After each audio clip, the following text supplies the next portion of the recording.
Students, and welcome to today's live IELTS class. My name is Adrian, and I'm streaming to you from beautiful Central Europe. I hope everybody is having a great start to their week. Hi, Marjona.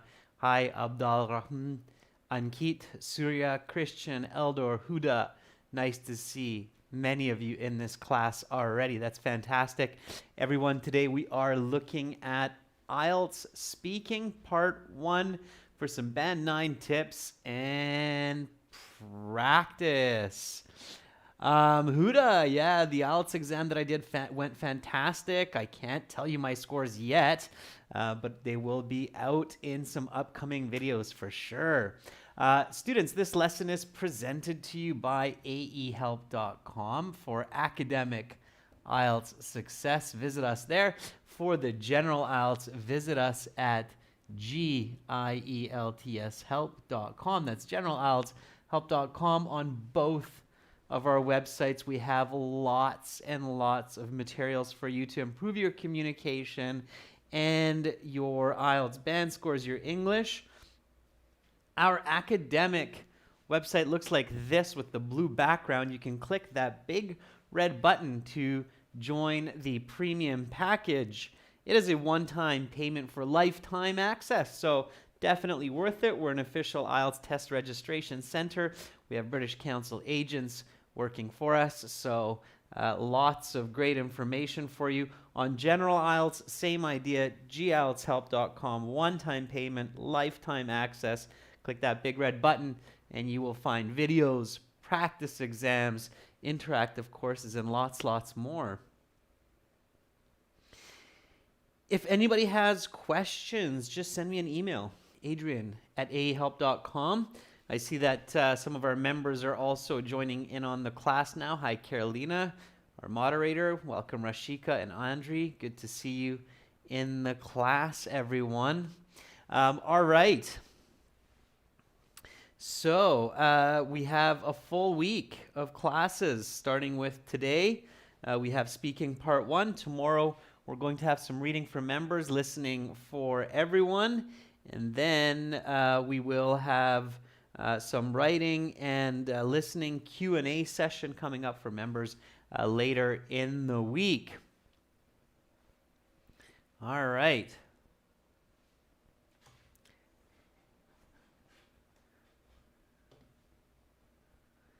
So I see Janeel's in the class as well. Janeel, tomorrow is your listening, reading, writing. Please give tips. Yeah, definitely, Janeel. Do a full practice exam before you sit your official one, and follow those strategies that I've been teaching you, Janeel. I'm not going to tell you the scores I got yet on my IELTS exam, but I can tell you that they're quite good. So those strategies are very effective. So they will work, okay? Good luck on your exam tomorrow, Janeel. All right, everyone.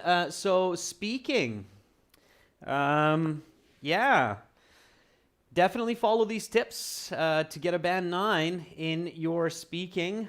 Proven to work. It's a speaking class, so make sure to speak and repeat.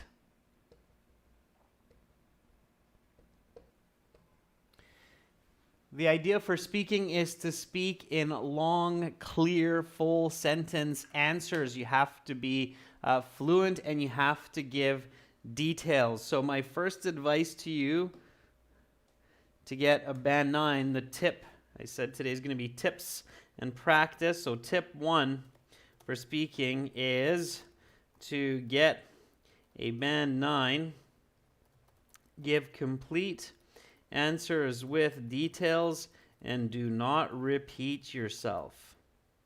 Okay, so avoid repeating, give novel ideas. All right, okay, Jas, you can find vocabulary on our website as well. All right, everyone, so that's what we're focusing on, giving complete answers with details and not repeating. Okay, it means answer plus explain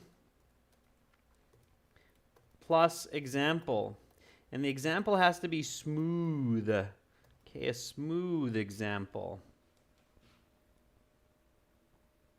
All right. Now, from my experience, I took the exam 1 week ago, the official IELTS exam, and I was actually asked for my passport twice.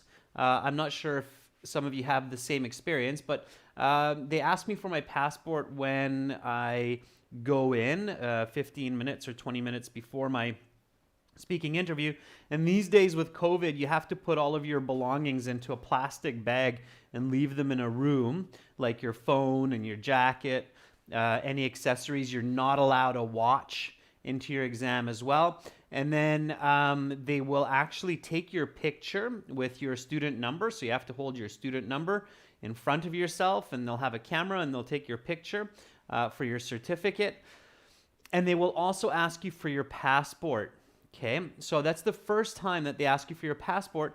And then when you go and you see the examiner, the interviewer that interviews you, they will also ask for your passport. So you get asked for your passport twice, okay? The first time you get asked for your passport, you should already be speaking in a full sentence. And that's not the examiner. You're not being marked yet. That's just one of the invigilators. But it's a good chance to start using your English, okay? So the first question that gets asked from you is, may I see your identification?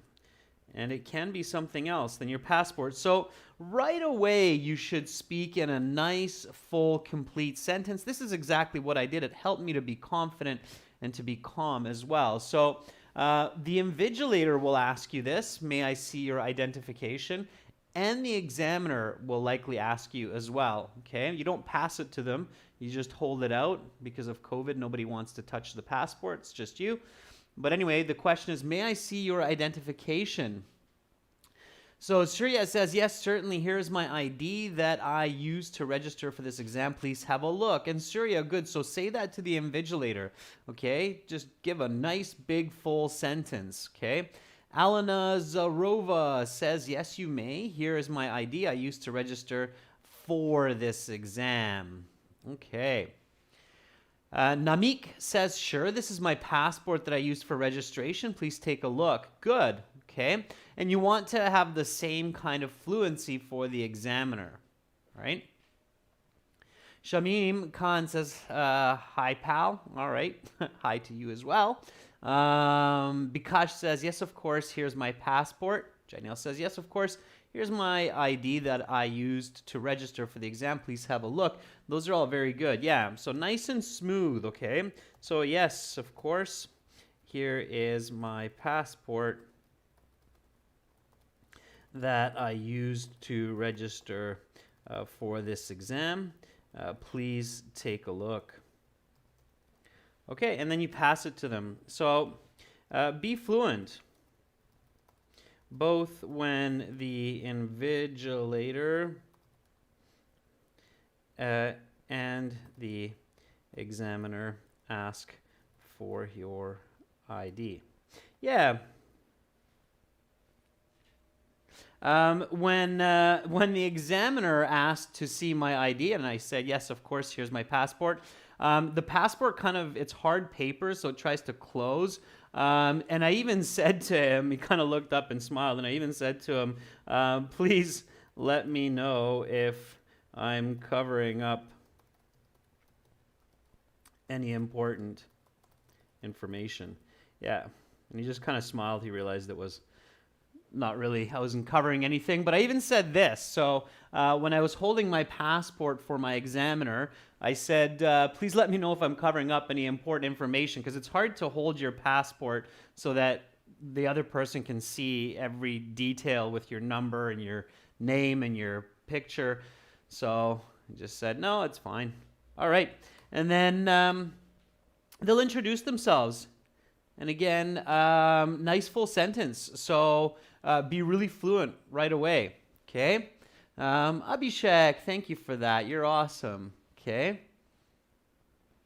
Cool. Yeah, Abhishek, that's so fantastic of you. Thank you for coming back, Abhishek, and sharing that. I was really proud and happy to read that you succeeded on the IELTS exam. You're fantastic.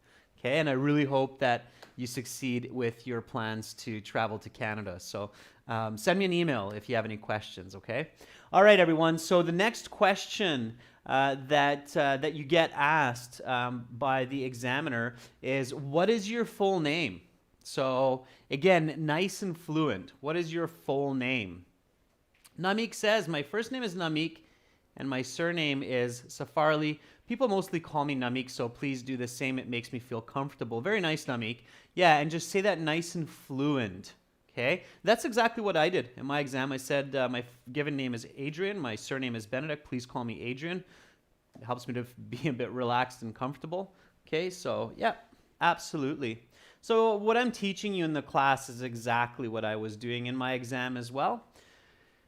Jainil says, my full name is Jainil Jayanti and my surname is Gabani. Please just call me Jay for short. Very good, Jainil. Okay, nice and fluent during your exam, okay? You're on the right track. Okay. Ravi says, my first name is Ravi and my surname is Darji, just as it is written in my passport. Please call me Ravi. It makes me feel comfortable. Okay, very good, Ravi. Nice. All right. Caroline says, of course, here's my passport that I used for registration. Please take a look. That's for the previous. Erkin Salyev says, my full name is Nicholas Loden. Please call me by my first name, just Nick for short. Okay, Erkin. Tran says, my full name is Tran Quang Hu. People call me Tom because it's my nickname, so please call me Tom. Okay, that's good. Yeah, very good. All right. Nice to see many of our members reaching their goals on the IELTS exam. Congratulations again, members. That's fantastic. I'm thinking about both Abhishek and Carolina right now, so that's really, really great to hear that news, and that's what keeps me so energetic in these live classes, is knowing that many of our students succeed. All right, so what is my full name? My first name is Thomas, and my surname is Mackenzie, just as it is in my passport. Please just call me Tom for short.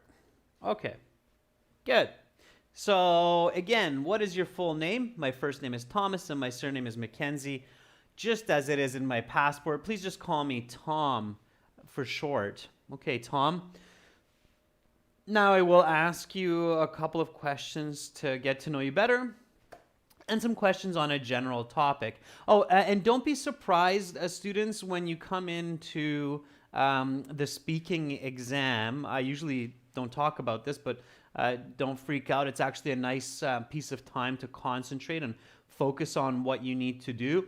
At this point, in the very beginning of your speaking interview, the examiner will record some information. So they will say, I'm recording this interview for administrative and marking purposes. This is student ID 735842.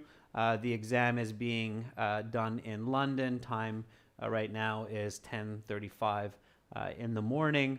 And then that's about it. So they say there's about maybe 30 seconds, 40 seconds of this kind of speech that the examiner says right onto the recorder before they put the recorder down. So during that time, just stay focused and really, it's a good time to calm yourself and kind of visualize that the examiner is your grandfather, your grandmother, a longtime friend that you're comfortable with. So here's another quick tip from my own experience. And again, I highly recommend doing this, is when the examiner is recording the speaking interview admin information, which is like time, number, student number, location. Keep calm and focused. This is the right time to remember that you need to speak in full sentences. And imagine that the examiner is your grandfather or grandmother. You have to speak loud and clear and with details. Okay?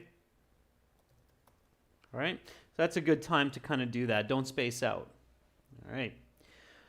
Okay, so and then so we've gotten through the introductions. They'll introduce themselves as well. They're usually kind of friendly. I had a male examiner. He was roughly my age, about 40-ish, maybe a little bit older. I'm not sure. Hope I'm not insulting him. But my examiner was a guy kind of very similar to me.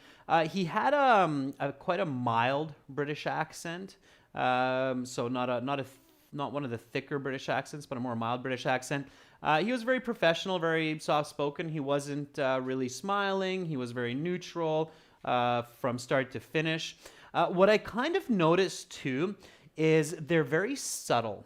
They don't intonate much.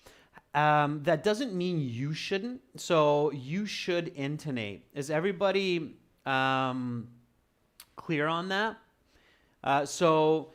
Even though the examiner is kind of flat spoken, and this is probably true for many of the examiners, they're kind of instructed to be a bit almost like melancholy, like they're not, it's almost like they're depressed or something. So tip 3, just because your examiner has a serious and flat tone does not mean that you should be flat. You should be serious also. Instead, make sure to intonate. Okay, so your voice should go up and down. You should have a clear rhythm, okay, and tone.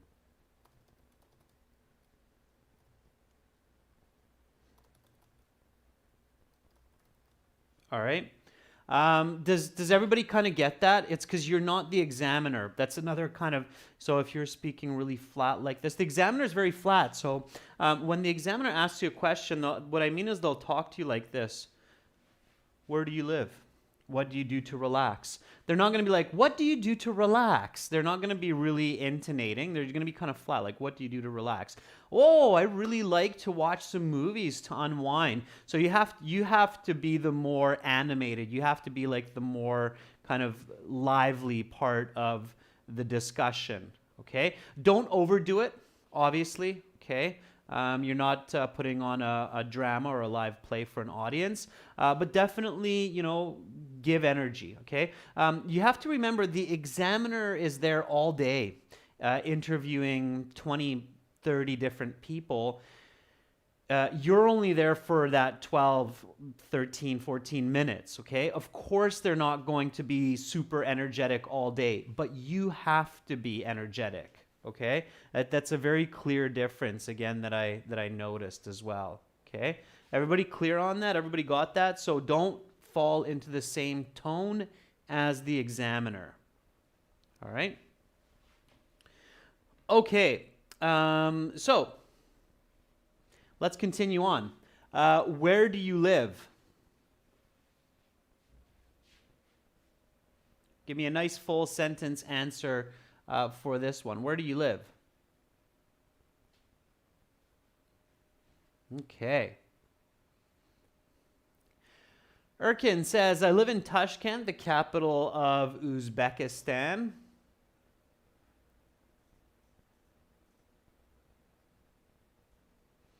One more time, Erkin. So Erkin says, I live in Tashkent, capital of Uzbekistan, in one of the central districts in a green area near the park. It's very quiet and comfortable place to live. Okay. And do you live in a house or in an apartment, Erkin? Can you give a little bit more details of your actual lodging? Ravi says, I live in a 2-bedroom brick house near the magnificent holy river Saraswati in Patan, which is an ancient place located in the northern part of Gujarat in India, of course. Very good, Ravi. Nice and fluent with that. It's great. Bharat says, currently I live in a small street shop in front of my home, Rajauri Garden, Delhi. Here I have been sheltering up for the past 2 months to complete my graduation after passing my last semester's exams. Okay, very nice, Bharat. Nice complete answer. It's great. Marty Kuhn says, I currently reside in my hometown in a 2-story flat with my nuclear family, about 200K from the capital city of Phnom Penh, Cambodia. All right, very good, Marty. Nice full sentence answer. I like how you included lodging. I like how you included the actual city. Oa says, I live in a small house with 3 bedrooms, an amazing backyard with my parents in the town of Bokres, 5,000 population, beside the 4-8 River, about 30 kilometers from the downtown Far East Syria. Okay, Ois, that last part is a little bit confusing. Just be careful not to overspeak as well. All right. One of the questions that I can very clearly answer for you, since I just did the exam, is how do you know when you're over speaking? Okay, I'm going to answer this where do you live question first. So I live in a 2-bedroom apartment with my lovely wife and daughter in downtown Budapest.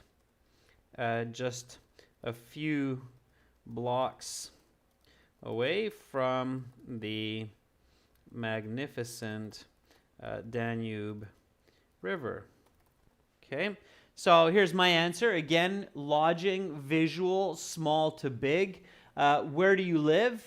Repeat after me. I live in a 2-bedroom apartment with my lovely wife and daughter in downtown Budapest, just a few blocks away from the magnificent Danube River. Okay, how do you know not to overspeak? I kind of had a realization here. So definitely don't overspeak. Okay. Here's my next tip. So again, once you've answered, given an explanation and an example, just stop. Okay. Give the examiner a chance to ask the next question, right? Tip 4. This is for Band 9, okay? So lots of good tips today. It's a good class to be here. So tip 4, do not overspeak.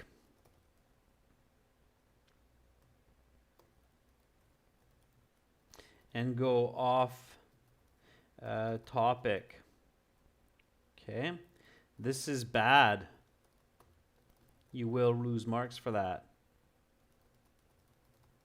Okay. One way to know that you have said enough is to reference the body language of the examiner. While you are still on topic and answering the question, the examiner will make eye contact with you. As soon as you are going off topic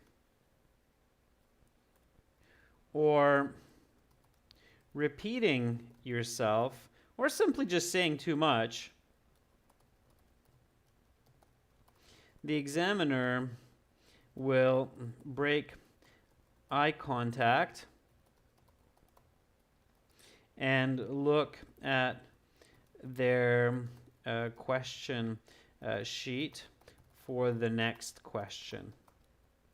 As soon as you see them purposefully look down at their sheet,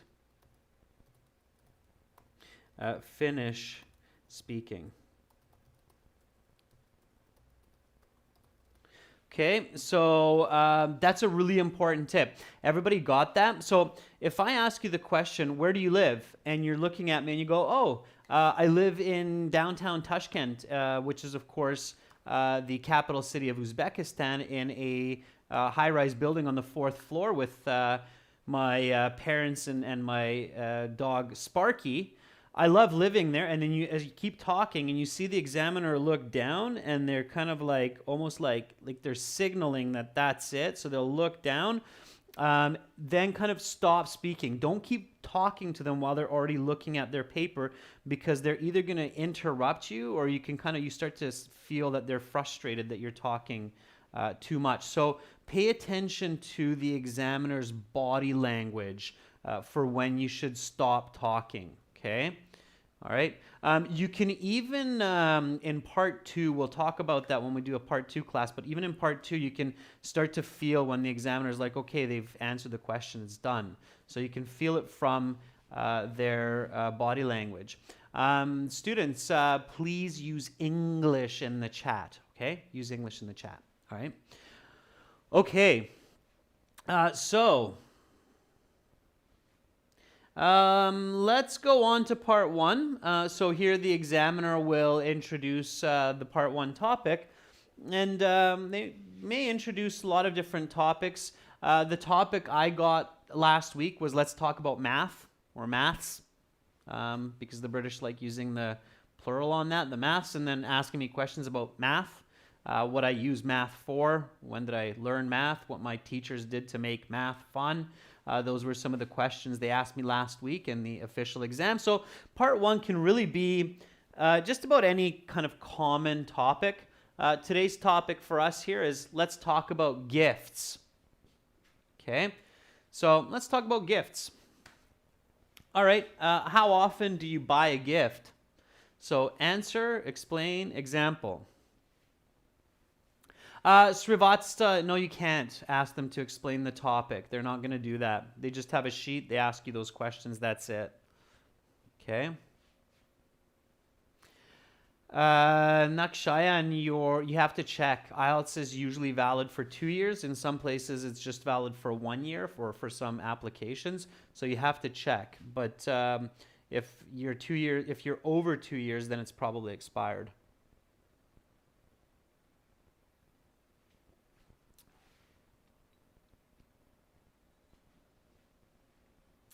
All right. Okay, so let's try to answer this question here. How often do you buy a gift? All right. How often do you buy a gift? Kanika, yeah, they'll give you a bit of time to think about your answer. Absolutely. Yeah. Boba Murad says, I buy the gift only on holidays for my friends and parents. Okay, Boba Murad, how often is that? So how often do you have holidays in your country or in your culture when you buy gifts? Include that information.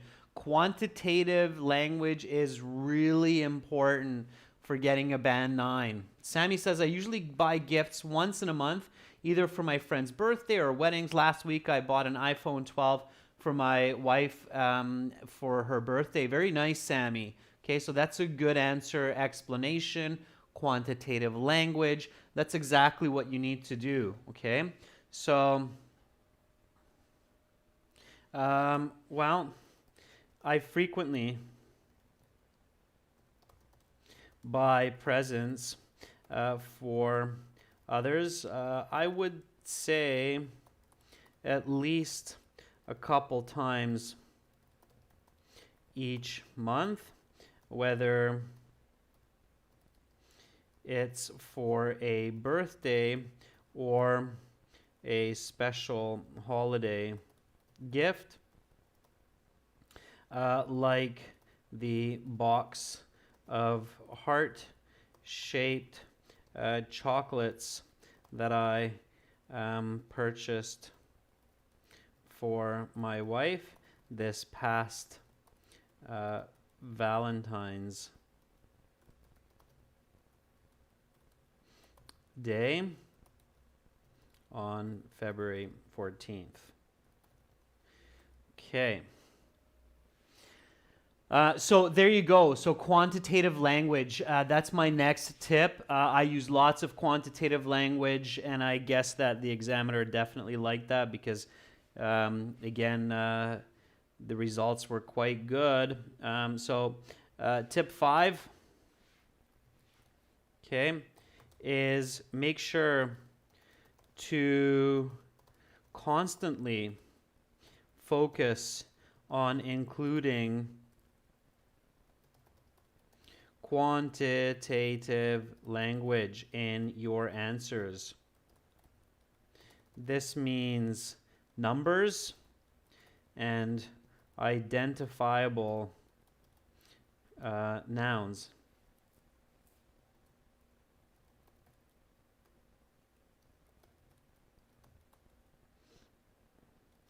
Months, weekdays, and so on. Okay, so lots of quantitative language, okay?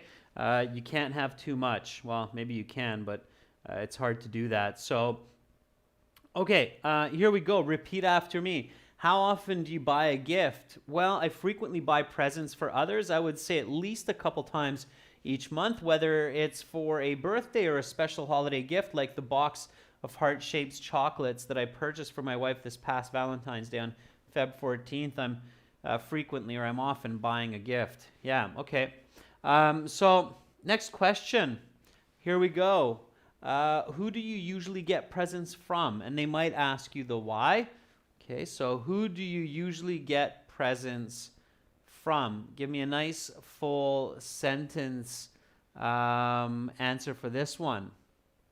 Okay. Uphill says, I receive presents from my brother whenever he visits me. For my last birthday, he gifted me with a bike that just made my year. Okay, Uphill, take the divine out. Just made my year is enough, okay?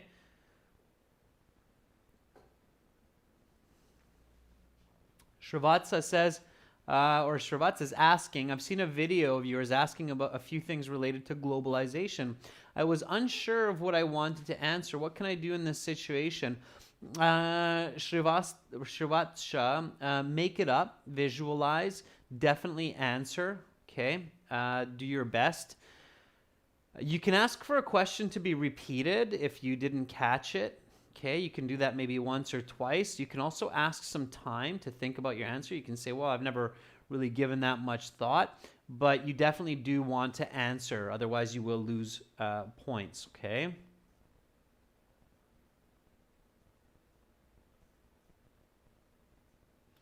All right. Saurav says,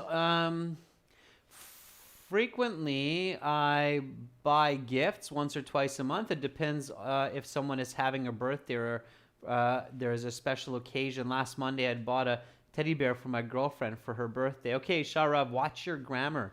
Caroline says, I often buy some gifts for every event for my close friends or family, such as celebrating birthday parties, weddings, and other occasions. Okay, Caroline, include an example. Okay, smooth example. Lepay says, I get presents. Let's see Lepay if I can find the rest of it because I just see. Oh, there it is. Okay, so Lepay says, of course, conversely, I often receive gifts from my girlfriend as well. We love to exchange gifts on special occasions, such as anniversaries, as is our resonant ritual. In this way, we can sublimate our relationship. Apart from this, I often receive Thanksgiving cards from my students before they leave. School. Last semester, I collected 20 plus cards at the graduation ceremony. Very nice, Lepay. Okay, nice. Yeah. Gifts from students, certainly. Okay. CAB says, mostly from my mom. She always gets or makes a gift for me, and I receive them with pleasure. As on my last birthday, I got a clock from my mom, which I dreamt of having for years. Very nice. Okay. Good. So usually, right? Um, Usually, you have to really pay attention to the details in the question. Who do you usually get presents from? Um, Most often, I receive gifts from my wife and my daughter on special occasions, like my birthday or on our wedding anniversary. My daughter will often draw pictures at home or at school and gift these to me to display on my wall in my office. Okay. So again, being original, being really fluent. Here we go. Repeat after me. Who do you usually get presents from? Most often, I receive gifts from my wife and my daughter on special occasions, like my birthday or on our wedding anniversary. My daughter will often draw pictures at home or at school and gift these to me to display on my wall in my office. All right. So, next question. Which days are common to give gifts to others for you? So here you can reflect on saying birthday. This is, by the way, another technique that I used in my speaking interview, and I think the examiner definitely liked hearing this, where I was referencing what I had said before. And I'll show you what I mean by that. Okay, so referencing what I've said before means reflecting on your past comments, so making connections among the responses. So, well, as I had mentioned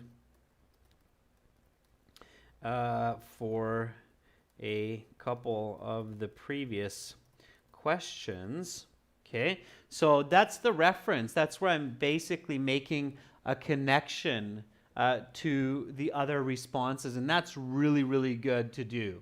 Okay, you definitely want to make connections among your answers. Examiners really like that. Okay, it shows that you're in the flow of the conversation. So this is my next tip for the day. It's tip 6. Okay, so make connections among your answers when these are clearly possible. So again, the example I just gave is, as I had mentioned in my previous response. Okay, so make those connections. Make those connections. It's really good.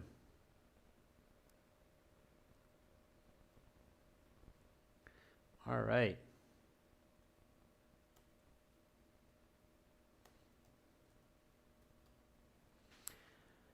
Oh, it says most common occasions that people give presents in Syria are for birthdays, weddings, graduation from high school and university. Just last January, I got about 10 presents from my friends on my birthday. Okay, oh, it's careful with the repetition there of birthdays. So you want to just have very clear, non-repetitive language. Abhil says, any day where a person can treat someone who is close to their heart is a perfect day to gift them. I'm the kind of person who loves the element of surprise. And I give gifts for no special reason at all, just to make people happy. Okay, Abhil, make sure you stay on topic. All right, you're a little bit off topic there. You're getting a little bit too philosophical. Don't do that. Okay. Rashika says the New Year festival and Christmas days are the common days that I receive gifts from others. Usually these days I receive gifts such as clothing, perfumes, shoes from my mother or brother. Last year I received a beautiful dress from my mom. Okay. Isas up here says, I got my test results today. I got a band 7.5. Isas, Abir, good job. Congratulations. I'm happy to hear that. Hey, send me an email. I'd love to get your testimonial. All right. Very good. Nihad says, in my opinion, giving gifts or presents on a number of different occasions, such as weddings, anniversaries and birthdays, Mother's and Father's Day, or Valentine's Day, are very common. Okay. Students, be really careful. The part 1 questions are all about you. So when the examiner was asking me for part 1, the examiner was asking me about math, and all of the questions were about me. So what did your teachers do to make math more enjoyable? Okay. All right, so which days are common to give gifts to others for you? Most often,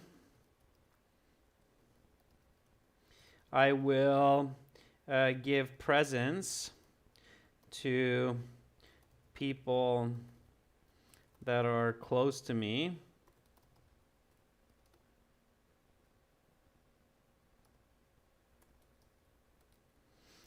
For their birthdays. Also, I buy tons of presents for Christmas, as well as some gifts for New Year's and Easter also. Okay.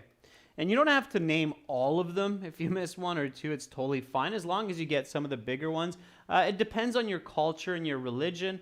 Again, which days are common to give gifts to others for you? Most often, I will give presents to people that are close to me for their birthdays.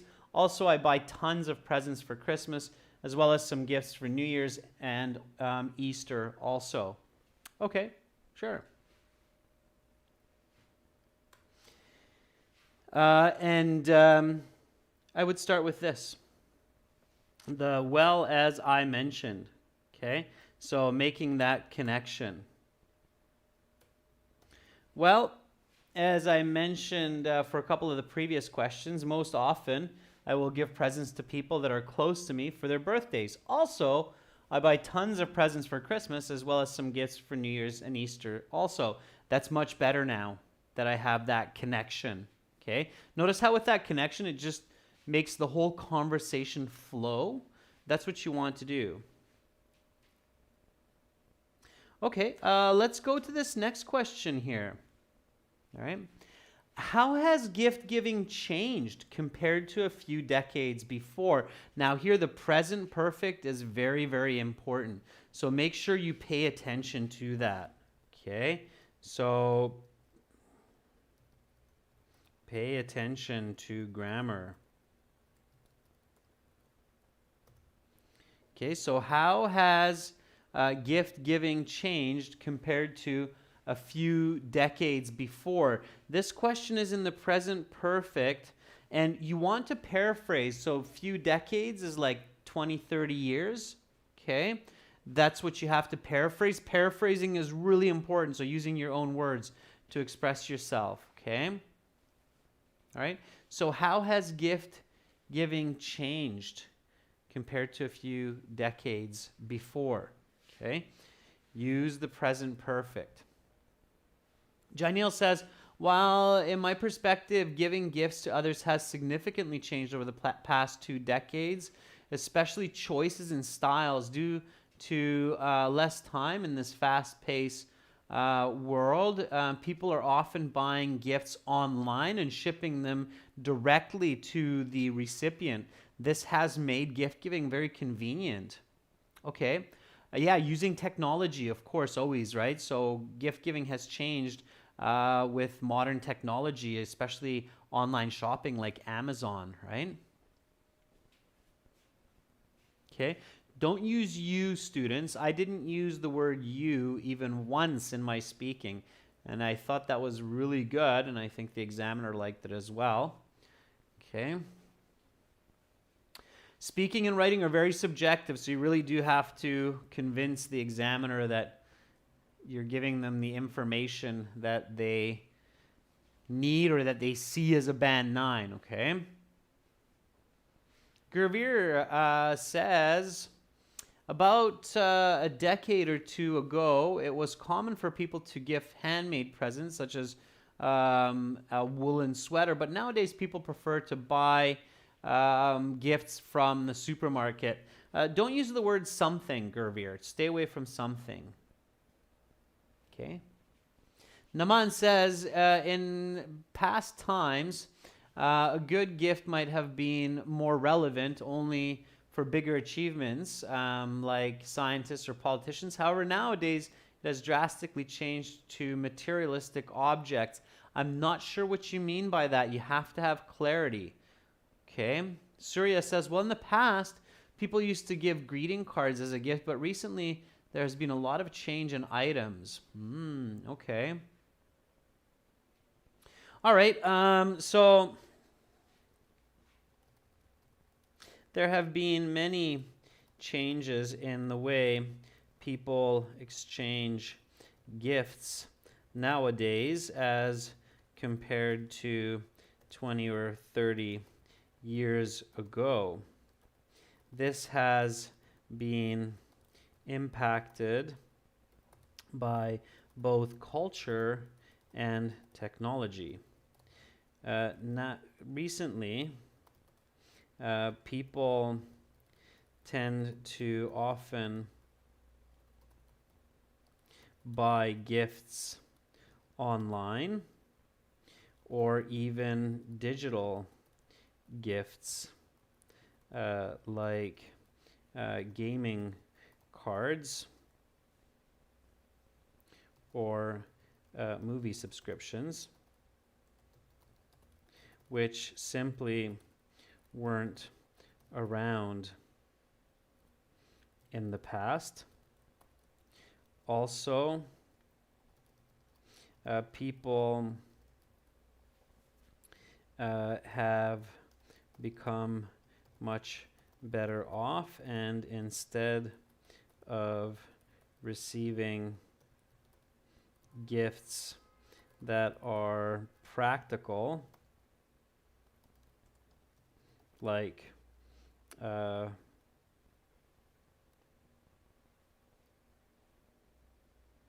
new cutlery set, these days people tend to give more toys and decorations. All right. Okay, and at this point, the examiner might start to look down at their paper like, okay, that's enough, and that's the signal that you got to stop, okay? So here we go. Repeat after me. How has gift giving changed compared to a few decades before? There have been many changes in the way people exchange gifts nowadays as compared to 20 or 30 years ago. This has been impacted by both culture and technology. Recently, people tend to often buy gifts online or even digital gifts like gaming cards or movie subscriptions, which simply weren't around in the past. Also, people have become much better off, and instead of receiving gifts that are practical, like a new cutlery set, these days people tend to give more toys and decorations. Okay, better off means that we have more material objects. Okay, all right. Okay, everyone, so I'll leave this last question for you to practice on your own or with partners. If you could give a special gift to any person, what would it be and who would you give it to? This is a conditional. Practice conditionals as well, okay? And you can practice your speaking on our websites when you go to your My Student account. After you log in, you will find this student partner speaking button. Click on that and then accept the terms. It's absolutely free. The terms are that you will speak nicely. And there's always people in here. Right now we have Asim in here and Darshan Kumar in here. and they are waiting for somebody to video chat or audio chat with them. So you can practice speaking on the websites with other IELTS students, again, for free. To get access to our premium package, click that big red button, and it's a one-time payment for lifetime access. That's it for right now, students. Lots of tips today on what to do for that high band 9. And again, visit us at ahelp.com, gltshelp.com, academic and general IELTS. I will be back tomorrow with some reading and listening practice. Okay? All right, everyone. Have a great rest of the day. If it's late in your country, sweet dreams to you. Remember, you're all beautiful, smart people. Just keep pushing forward and believe in yourselves. I'm Adrian, signing out from Central Europe for now. Bye.